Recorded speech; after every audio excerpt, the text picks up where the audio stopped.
ఓం సాయిరాం. బాబా భక్తులందరికీ కూడా నమస్కారం అండి. అందరూ కూడా సుఖంగా సంతోషంగా ఎప్పుడూ కూడా ఆనందంగా ఉండాలి అని చెప్పి ఆ బాబాగారి తరపున నేను కూడా మనస్ఫూర్తిగా కోరుకుంటున్నాను. ఈరోజు బాబాగారు అందించే సందేశం ఏంటి అంటే కనుక, తల్లి ఇది నీకు ఒక పెద్ద షాక్ అనే చెప్పాలి. నీపై నీ ఇంట్లోనే కుట్రలు జరుగుతూ ఉన్నాయి, వారి పేర్లతో సహా చెప్తాను. ఈ ఇద్దరిని కనుక నువ్వు ఇంకా నమ్మితే ఇప్పటికే చాలా వరకు కూడా కోల్పోయావు, ఇకపై నువ్వు సర్వం కోల్పోవాల్సి వస్తుంది అని చెప్పి ఏదో తెలియని సందేశంతో బాబాగారు మన ముందుకు వచ్చారండి. మరి ఆ సందేశం ఏంటో మీరు పూర్తిగా తెలుసుకోవాలి అంటే ఫుల్ వీడియో చూడాల్సిందే. ఫుల్ వీడియో కోసం మీరు వీడియోని చివరి వరకు చూడండి, అప్పుడే మీకు పూర్తి వివరాలని తెలుస్తాయి. వీడియోలోకి వెళ్లే ముందు చాలామంది కూడా చెప్పుకోలేనటువంటి సమస్యలతోటి సతమతమైపోతూ వాటిని ఎలా తీర్చుకోవాలో తెలియక ఇబ్బంది పడిపోతూ ఉంటున్నారు. అటువంటి వారి కోసం శ్రీ షిరిడి సాయిబాబా శిష్యులతో జ్యోతిష్యం చెప్పబడిన గురూజీ శివరామరాజు గారు. Phone number 995994225552. మీరు ఇప్పటి వరకు ఎన్నో చోట్ల జ్యోతిష్యం చెప్పించుకొని విసిగిపోయి ఉంటే ఒక్కసారి చివరి ప్రయత్నం అనుకోనైనా కానీ గురువు గారిని కాంటాక్ట్ అవ్వండి. మీకున్న సమస్యలు ఎటువంటివైనా కానీ, ప్రేమ, పెళ్లి, ఉద్యోగం, రాజకీయం, సంతానం లేక ఇబ్బంది పడుతున్న, భార్యాభర్తల మధ్య గొడవలున్న, అప్పుల సమస్యలున్న, శత్రువుల సమస్యలున్న అవేంటో గురువు గారికి వివరించి చెప్పినట్లయితే వాటికి తగిన పూజలు చేసి గురువు గారు మీకు రోజులలోనే పరిష్కారాన్ని చూపిస్తారు.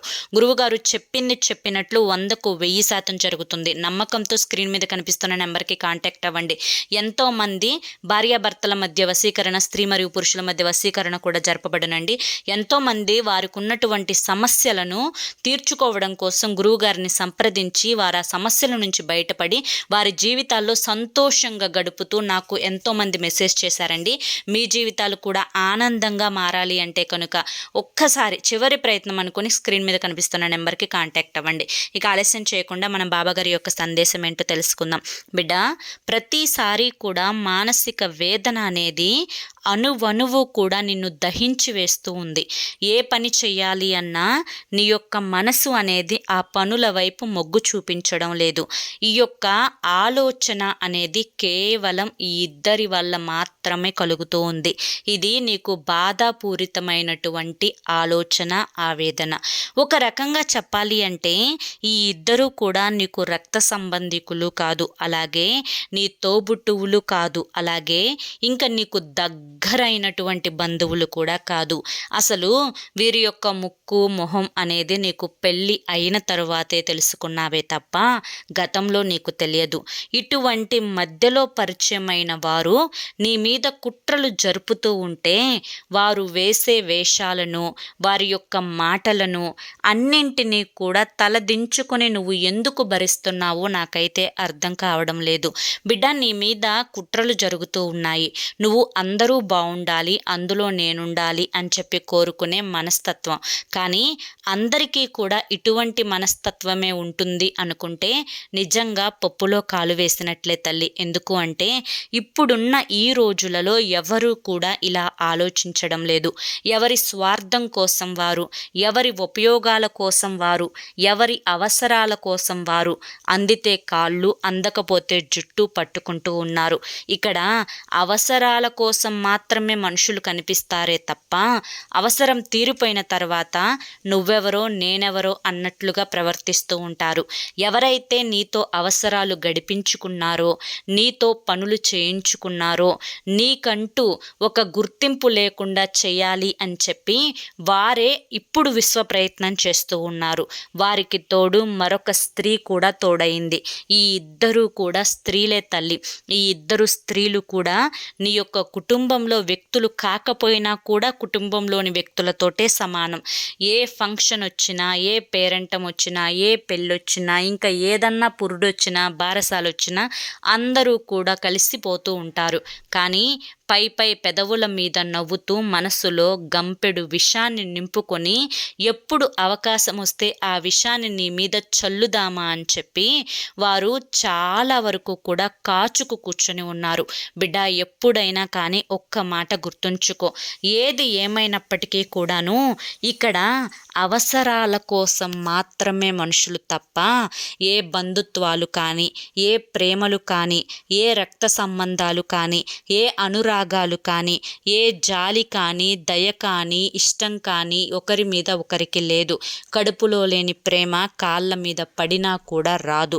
బిడ్డ, ఒక్క విషయాన్ని గుర్తుంచుకో, ఈ యొక్క జీవితం అంటే చాలా చిన్నది. ఎప్పుడు ఎక్కడ ఎవరితో ఏ విధంగా ఉంటామో, ఎప్పుడు ఎలా పోతామో, ఏది ఎప్పుడు కలిసి వస్తుందో, ఏది ఎప్పుడు మన నుంచి దూరం అయిపోతుందో, ఇది ఏది కూడా ఎవ్వరికి తెలియదు.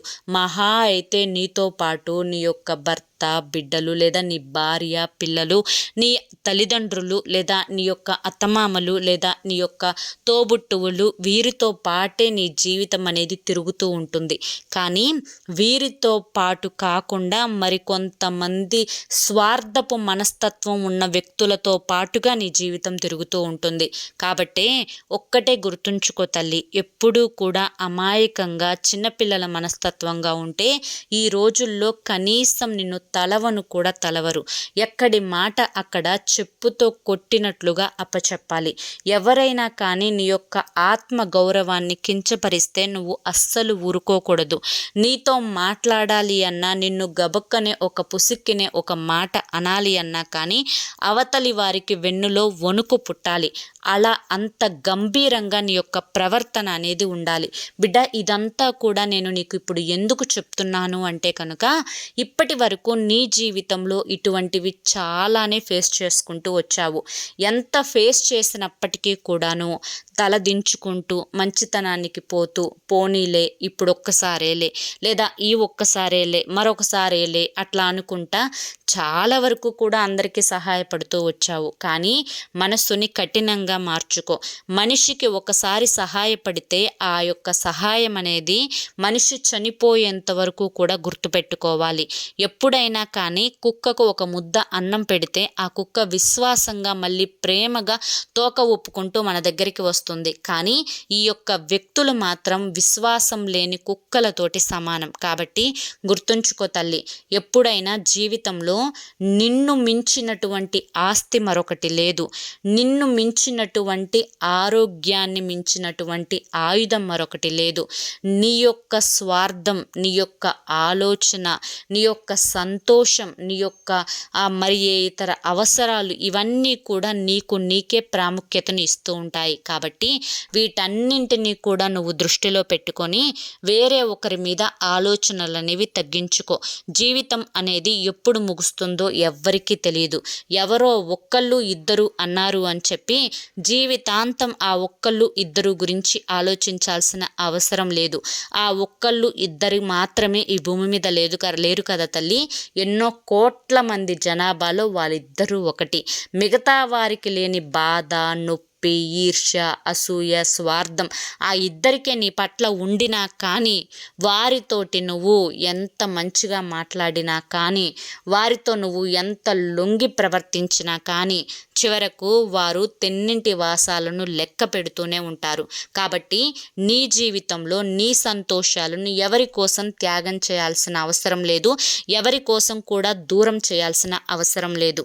బిడ్డ, నీ ఇంట్లో వారే నీ మీద అనేక రకాలుగా ఉన్న మాటలు, లేని మాటలు, చాడీలు రూపంలో, నలుగురికి తెలిసే రూపంలో 10 మంది ఇళ్లకు వెళ్ళి మరీ చెప్తూ ఉన్నారు. అనేక రకాలైనటువంటి నిందలు నీ మీద మోస్తూ ఉన్నారు. ఉన్న మాట, లేని మాట కల్పించి చెప్పి నీ వారు అయినటువంటి వారినే శత్రువులుగా వారు మారుస్తూ ఎప్పటికప్పుడు కూడా నీ జీవితాన్ని తొక్కేసే ప్రయత్నంలో చేస్తూ ఉన్నారు. కాబట్టి ఈ కుట్రలు పన్నేవారు ఎవరో నీకు బాగా తెలుసు. అందులో 2 స్త్రీలు. ఆ 2 స్త్రీలలో మొదటి అక్షరం ఉన్న స్త్రీ ఈతో స్టార్ట్ అవుతుంది. 2వ అక్షరం ఉన్న స్త్రీ వీతోటి స్టార్ట్ అవుతుంది. ఒకవేళ మీ కుటుంబంలో ఈ 2 స్త్రీలు కనుక ఉంటే చాలా అంటే చాలా జాగ్రత్తగా ఉండాలి. లేకపోతే మాత్రం చేతులు కాలిన తర్వాత ఆకులు పట్టుకునే పరిస్థితికి నువ్వు దిగజారిపోవాల్సి వస్తుంది. కాబట్టి ఎప్పుడైనా తెడ్డుండగానే సలివిడి కలుపుకోవాలి అంటారే తప్ప, తెడ్డు లేకుండా చెయ్యి పెట్టేద్దాంలే, చెయ్యుందిగా అని చెప్పి పెడితే ఏమవుతుంది? కాలిపోతుంది. కాబట్టి జీవితంలో ఎక్కడ ఎవరి దగ్గర ఏ విధంగా నడుచుకోవాలి, ఏ విధంగా ప్రవర్తించాలి, అసలు జీవితం అంటే ఏంటి, ఏ విధమైన సంతోషాలతోటి ఆనందంగా ముందడుగు వేయాలి. ఇలా ప్రతిదీ కూడా తెలుసుకొని ఆచరించి ముందడుగు వేసే ప్రయత్నం చెయ్యి. అంతా కూడా నీ చేతుల్లోనే ఉంది తల్లి. కేవలం నీ వెనుక ఉండి నేను నడిపించగలను మాత్రమే. నీకు నా గురుబలాన్ని అందిస్తున్నాను. కాబట్టి జాగ్రత్తగా నీ జీవితాన్ని ఒక మంచి వైపుకు మలుపు తిప్పుకునే ప్రయత్నం చెయ్యి. ఉన్నటువంటి చెడు అలవాట్లను, చెడు స్నేహాలను దూరంగా పెట్టేసాయి. ప్రపంచమంతా కూడా ఎంత ఇదిగా మాట్లాడినా నువ్వు నీ కోసం, నీ కుటుంబం కోసం, నీ భార్య బిడ్డల కోసం లేదా నీ భర్త బిడ్డల కోసం మాత్రమే నువ్వు ఒకరి కింద పని చేయాలి. ₹1 తెచ్చుకోవాలి, ఆ రూపాయిని ఖర్చులకు వాడుకోవాలి, మిగిలిన రూపాయిని పొదుపు చేసుకోవాలి. రేపటి రోజున ఆ పొదుపు నీకు ఏదో ఒక రకంగా సహాయపడుతుంది, ఉపయోగపడుతుంది అన్న విషయాన్ని గుర్తుంచుకో. కాబట్టి ఆ ఇద్దరిని కూడా నమ్మకుండా, ₹1 అనేది అనవసరంగా ఖర్చు పెట్టకుండా, ఎవరి మాటలకి కూడా భయపడకుండా, దేనికి కూడా కృంగిపోకుండా ఉంటే కనుక చివరకు నువ్వు ఖచ్చితంగా నీకంటూ ఒక స్థానాన్ని ఏర్పరచుకోగలిగితే జీవితంలో ఒక గొప్ప స్థాయికి ఎదిగిపోతావు అన్న విషయాన్ని గుర్తుంచుకో తల్లి అని చెప్పి ఈరోజు బాబాగారు మనకి చాలా చక్కటి సందేశాన్ని అందించారండి. మరి బాబాగారు అందించిన ఈ సందేశం మీ అందరికీ కూడా నచ్చింది, అర్థమైంది అని చెప్పి అనుకుంటున్నాను. నచ్చింది, అర్థమైంది అని చెప్పి అనిపిస్తే ఈ వీడియోకి ఒక లైక్ ఇవ్వండి. లైక్ ఇచ్చిన వెంటనే హైప్ అని వస్తుంది, హైప్ ఇవ్వండి. కింద కామెంట్ సెక్షన్లో ఓం సాయిరామ్ అని చెప్పి కామెంట్ చేయండి. మొదటిసారి మన ఛానల్లోకి వచ్చినట్లయితే కనుక మన ఛానల్ని సబ్స్క్రైబ్ చేసుకొని సపోర్ట్ చేయండి. మరి రేపు మరొక మంచి వీడియోతోటి మళ్ళీ కలుసుకుందాం. అంతవరకు కూడా బాబాగారి యొక్క ఆశీస్సులు మీ మీద, మీ కుటుంబ సభ్యుల మీద ఎల్లకాలం ఉండాలి అని చెప్పి మనస్ఫూర్తిగా కోరుకుంటూ సర్వేజన సుఖినో భవంతు. ఓం సాయిరామ్.